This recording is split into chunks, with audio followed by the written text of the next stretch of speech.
L-ammont li dan il-gvern se jonfoq fuq sussidji tal-enerġija f'temijiet kollettivi, tnaqqis fit-taxxa u żieda fil-benefiċċji soċjali se jkun ta' 460 miljun euro. Dan huwa aktar minn kull pajjiż ieħor fl-Ewropa b'deficit lokali li se jkun qed jonqos minn 4% għal 3.5% is-sena d-dieħla.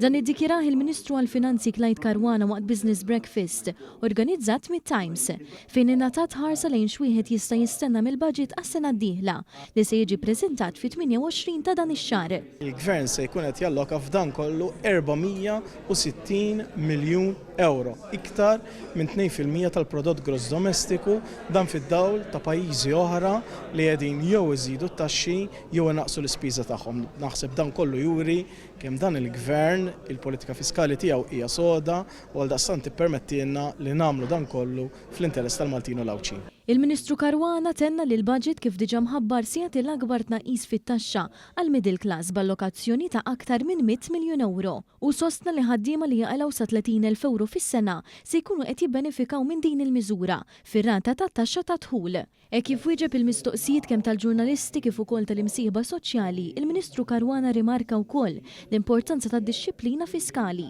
li l-Gvern qed ikompli jisħaq ħafna fuqha.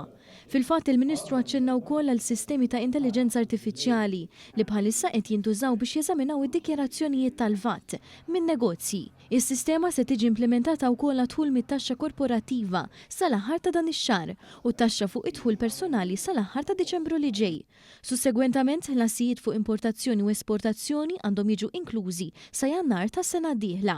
Caruana stqar li fl-2023 id-dħul mit-taxxa żdied b'500 miljun euro, waqt li fl-ewwel sitt xhur ta' din is-sena diġà kien hemm żieda ta' 300 miljun euro.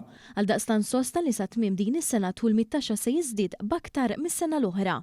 Xi ħaġa li nisħaq fuqha li f'dan il-pajjiż kulħadd irid iħallas dak li huwa dovut biex nilħqu dan l-għan matul dawn l-aħħar xhur id-Dipartiment tat-Taxxa kienet jinvesti f'sistemi ġodda tal-IT, dawn qed iwasslu sabiex niżguraw mhux biss il-nies iħallsu dak li għandhom iħallsu fil-ħin iżda li niġbru dak kollu li hu dovut. U dan qed iwassal sabiex id-dħul tal-Gvern qed jiżdied mod sinifikanti minn sena l-oħra mingħajr ma ndaħlu taxxi, mingħajr ma nżidu t-taxxi, iżda niġbru dak li għandu jiġi dovut. Mistoqsi fuq il-linja tal-ajru nazzjonali KM Malta Airlines, il-Ministru Caruana sostna li l-Unjoni Ewropea mlita ċara li fil-futur qrib iridu jiġu privatizzati sa 35% tagħha.